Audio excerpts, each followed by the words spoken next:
Peace and love, beautiful souls. Welcome back. Welcome back. I hope you're doing well. Today is July 1st, 2025. It is 10:10 on the clock, so I say.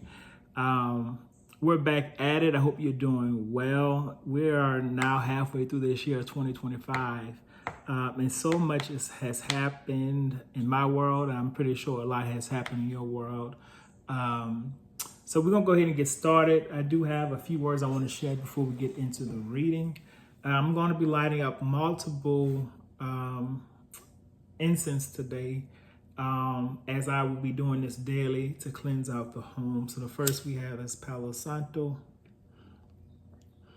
I think it's my last stick of Palo Santo. So this is going to have to last me the next 12 days or 11 days at this point.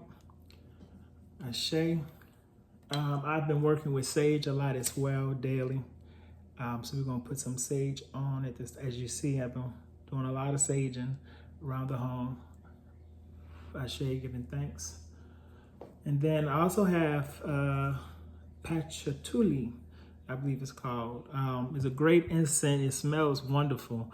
It's a strong and sweet and spicy aroma, as well as it symbolizes peace and love. I use this when I usually meditate, and it calms the nervous system and brings clarity of mind. So I want to go ahead and light this one up as well for today. Giving thanks. All right, so go ahead and close your eyes. We're going to go ahead and get tapped into it, 1:44 on the clock. Giving thanks to the ancestors and angels.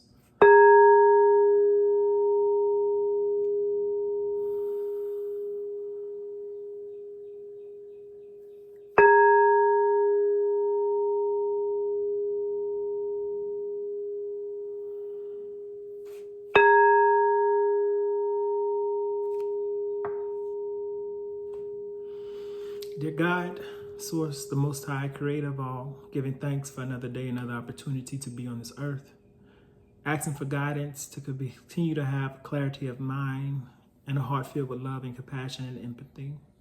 I pray for the collective that we may be united as one, see past the differences and the boxes that we put ourselves in, and understand that we're here to love and love on each other. Bring forth justice as needed, bring forth clarity as needed, and bring forth guidance as needed. Giving thanks to the angels of the Most High. Giving thanks to the ancestors known and unknown. And giving thanks to the elementals, fire, air, water, earth, and spirit. Amin and Ashe. So a lot has been going on in my world. And I'm led to share what has transpired yesterday evening and what has happened this morning. Oh, I was just seeing that it was a large bird. I don't know what it was, but I share it. Ancestors are really speaking loudly. So yesterday I was walking my dog Chief in the neighborhood, and great walk. I was led to go ahead and walk him. Some spirits like get up and walk him. So we went late yesterday evening, and as we was walking in the neighborhood, he came across a squirrel 3 on the clock, and the squirrel was different in a sense of. It was 7 o'clock. It wasn't moving as normal squirrels move. It was hopping and flopping on the ground. And at first I pulled Chief. I was like, nah, leave him alone. He's injured. And I started walking, and something in my mind was like, nah, you need to check on the squirrel. So I went back and looked at him, and I realized he couldn't walk. He couldn't run. He couldn't move. Like most squirrels, they jet and gone, But he was not. He was in his one place, and when Chief came to him, he started flopping around, of course, sensing the danger. So I kept walking. I was like, I'll let nature do its thing,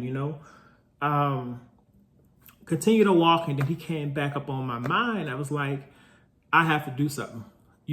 Seeing an injured animal. I'm a nature person. I love animals. I really love animals. I love nature. So I went back and I was like, I don't know what I'm going to do with this, but Spirit has led me to do something, 4:44 on the clock. So I picked them up. I put them in a shoebox. I made some holes in it, give it air so he could breathe. And I put him in a shoebox, and he was like seemed like seizures. He couldn't he was just spasming and seizuring out and it was not functioning in the sense of, it seemed like he was all the way there. So first thing I did, I was calling around to see wildlife in Louisiana. Louisiana has a huge wildlife department. So I called them. They referred me to LSU Small Animals. Talked to a lady. She was like, we accept them, but it's 8:30, so we can't accept them at this time. In my mind, I'm like, what? I know we all got policies and things like that, but this is an injured animal. Like, what do you mean you can't accept them? And this is in my mind. I didn't communicate with her with that, but my mind is like, that makes no sense. Like, there's an injured animal, so what's going to be done about it, you know? So they was like, go to the online and find the wildlife people that does rehabilitation. So I went on and I found the lady that was in the city I'm in, which is Baton Rouge. And I contacted her, left a voicemail, you know, she was out of town. And by that time, things had shifted. But before that, I called my dad and I was like, okay, have you ever experienced this? What should we do? And before I called him, I researched online. Google was like, what can you do when a squirrel is spasming, which is the recommendation was to give him calcium. So I went back, I left him in my shade. So I put him in the shade in a box. I had a bird nest that was already in there. So I put that in there to have some comfort for him. And I prayed. Some led me to get the Palo Santo, some led me to get sage, pumpkin seeds and water. So I brought that and I prayed over him. I started rubbing his side and he calmed down when I was rubbing his side, but something in me knew he was transitioning out. And that was confirmed when at one point I was rubbing him, he did like these 3 deep breaths and I was like, oh shit, this is his last breath. And I'm like, God, what you showing me here, you know? And so I'm like, I got to do something, you know? So I run back in the house. I'm going through different cabinets, different medicine closets to see if I can find calcium, no calcium. My dad called, was like, try calcium. I was like, okay, go back in. He passed. So I prayed again. Over the squirrel and I buried him in my backyard. What's interesting about this is the second time an animal has passed on my property. The first was a red cardinal years ago that I saw in the backyard and he was injured. He wasn't flying, he was hopping on the ground and kind of spasming.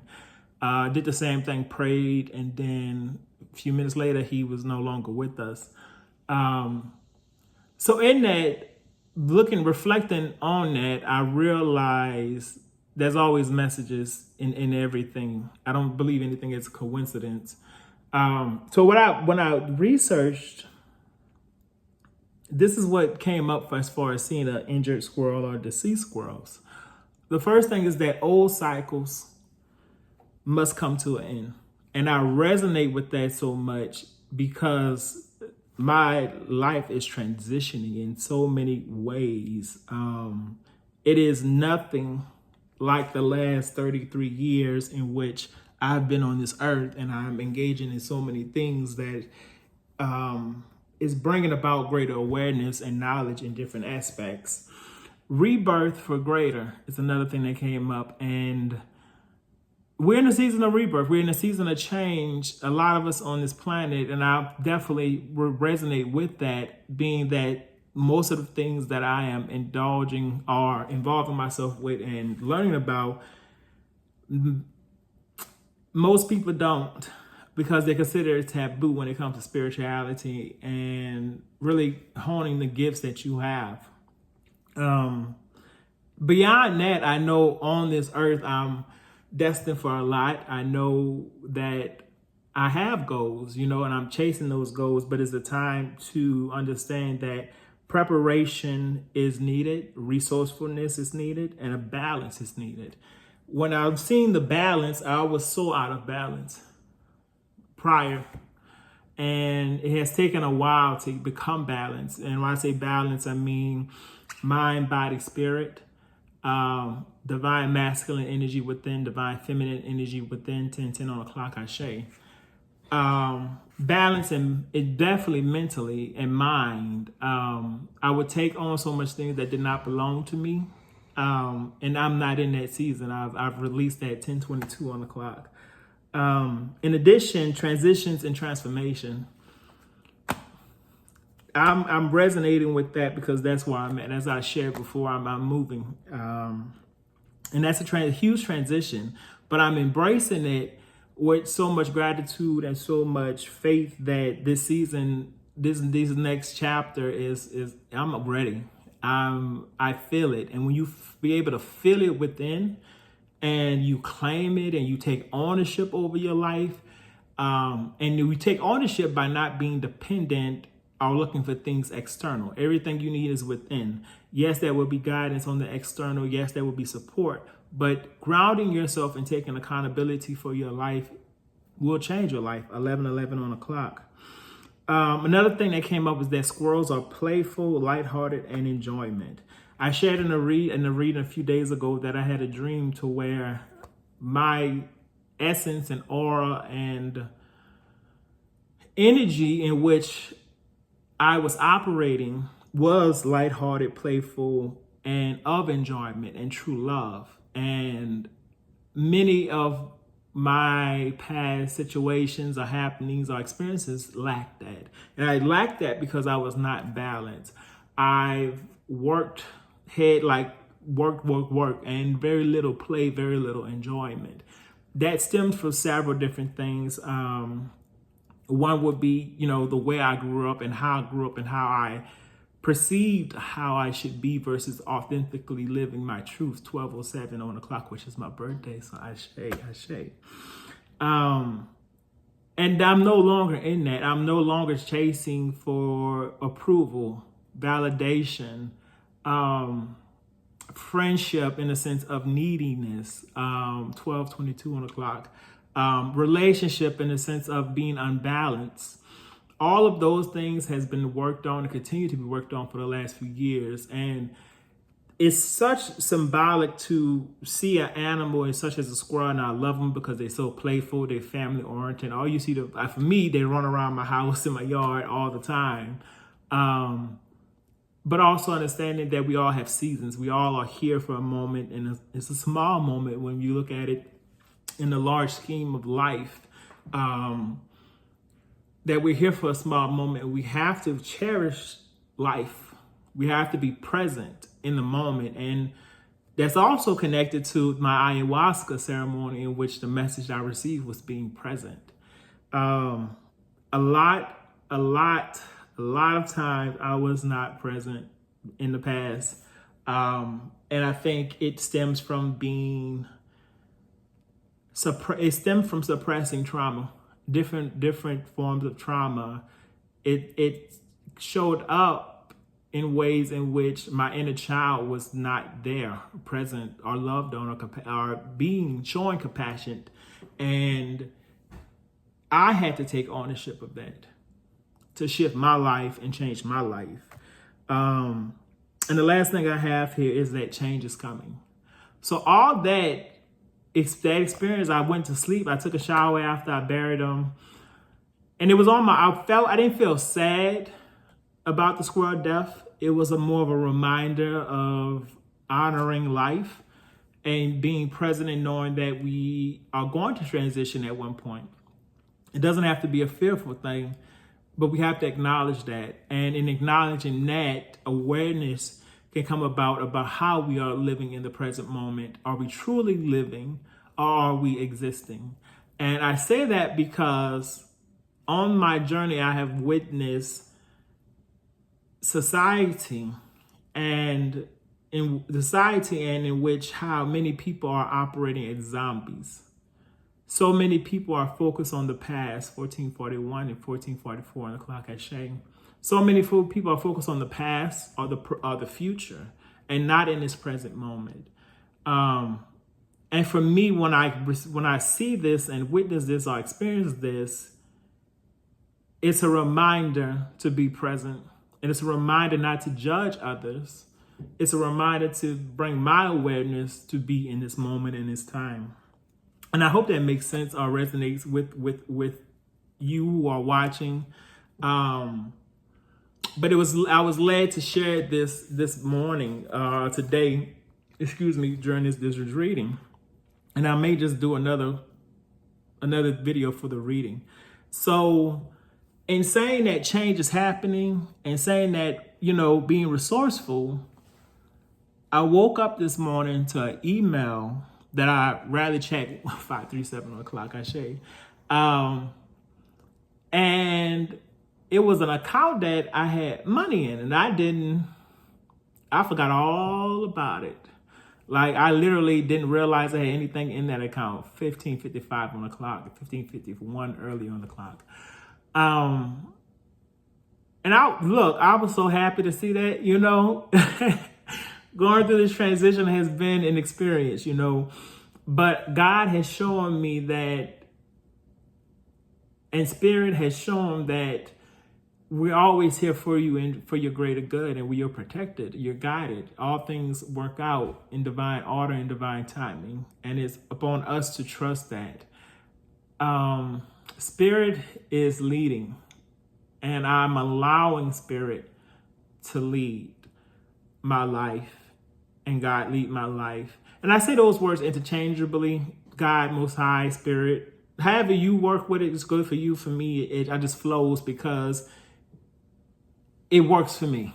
You follow me? I'm not super religious, once again, but I do have understanding and belief in a higher power, and I determine how I determine. So I hope you understand that. So I woke up to that, and then I received a call about this doctoral program that I applied to. And I've been lacking with filling out 1717 on the clock, the application, just because I know I'm in a season of transition, but I also know this is a program that's fitted for me. I've postponed the doctoral program or obtaining my doctoral degree.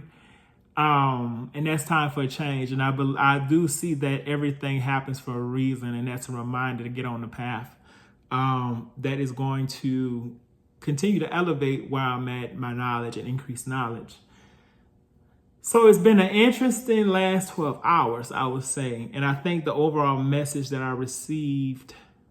am receiving, because I'm still processing everything, is to understand that intuition is strong. Your intuition is strong. It takes time to tap into it. And as you tap into it, so many things, so many messages, so much awareness will come to you if you are willing to receive and be open to it. I will also say that I've been able to release attachment to such a high degree that I am proud of myself. You follow me? I'm proud because there's so much that has been unspoken on my life experience, that I am now in a season of speaking and releasing. And it has taken going through a lot of work and internal work. And that looks like connecting with people and programs and opportunities that can deepen your awareness and your understanding, especially on a mental and psychological level. This work has been going on for years, and it's going to continue, and it's only going to become deeper and rich because I'm in a position to break cycles, generational cycles, traumatic cycles, things that hold us down from being our true, authentic, loving beings, selves as we are. And I'm going to continue to share my journey. Whether you want to be here or not, I thank you for being here.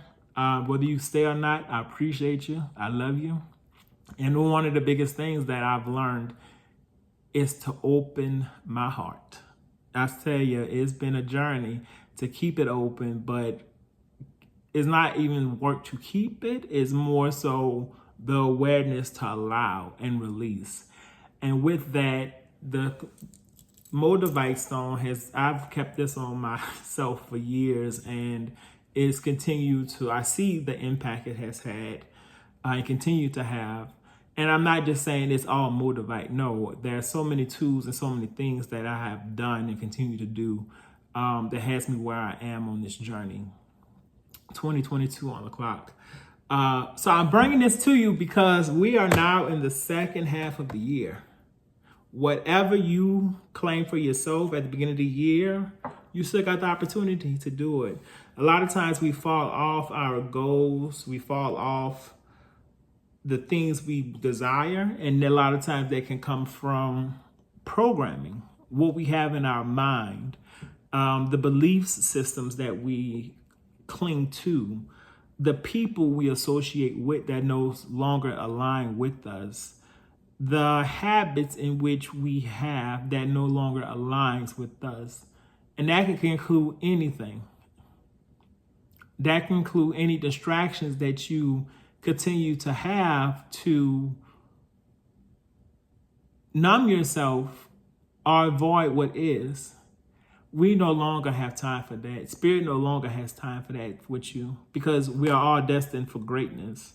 And in order to get to your greatness, you have to end the cycles, release the cycles, and step into your ownership of your life. Take control of your life. Release the beliefs that no longer serve you. And once again, this is practice. It takes time. Rome wasn't built in a day. Africa wasn't built in a day. The world wasn't built in a day. So when you think about that, you owe it to yourself to stick to what you desire out of this life.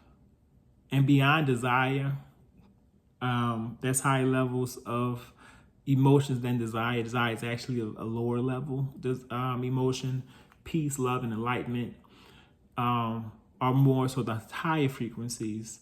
And being in alignment with that 22 on the clock, I was 20. We're going to keep going. Being in alignment is key to your new season. So with that, I'm going to close this message. I'm going to do a reading that I'll post in a second. So I love you. Much love, and may God bless. May God keep you. Peace.